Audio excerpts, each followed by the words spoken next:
Hello, I'm Greg Irvin, Chester resident and local photographer. What makes Chester home to me?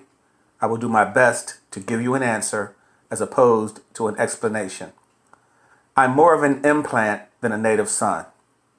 I was born in Philly and spent summers there, but my parents' home was in Darby Township, Sharon Hill zip code, Delaware County.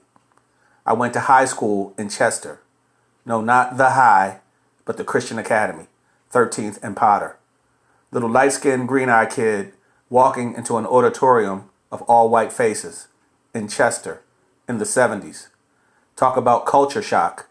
Wait a minute, this is Chester, right? Did we get off at the right exit? They didn't have a football team, the sport I loved, but they did have art class where I could freelance, and drama class, achieving Best Supporting Actor in most productions, and basketball. Once I learned how to do a layup, it was over. On and off that exit every day. In those formative years, I also met Jimmy Johnson.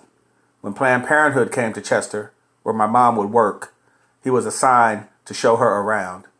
He was giving lifeguard certifications that could lead to summer employment. I was all in. With my introduction to Crozier Pool, I began to realize another side of Chester that I could get into. No white faces here, except for Sonny the manager. Everything else was any flavor of chocolate you could imagine for a 16-year-old out-of-towner.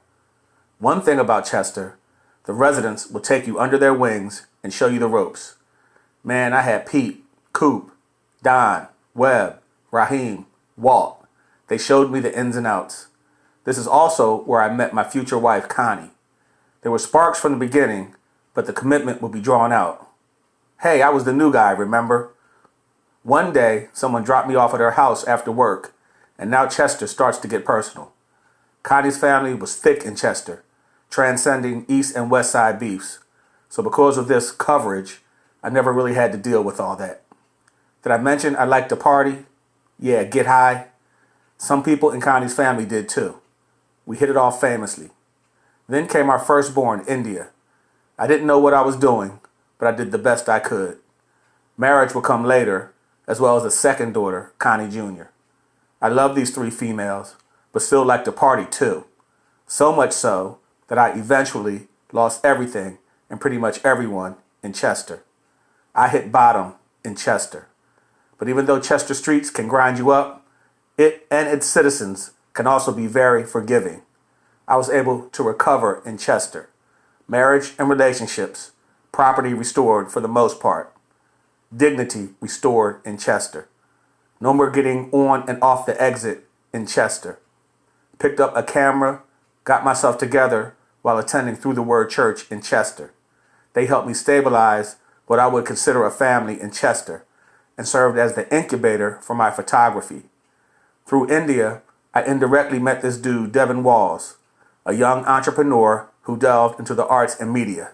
Seemed he was going places, or at least had that air about him. He loved young people and his community. He'd always invite me around, but I didn't show up until a little after he opened his theater over town.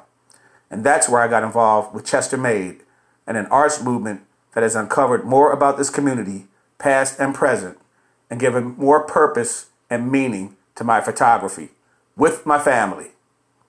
These are the people, places, and things that make Chester home to me.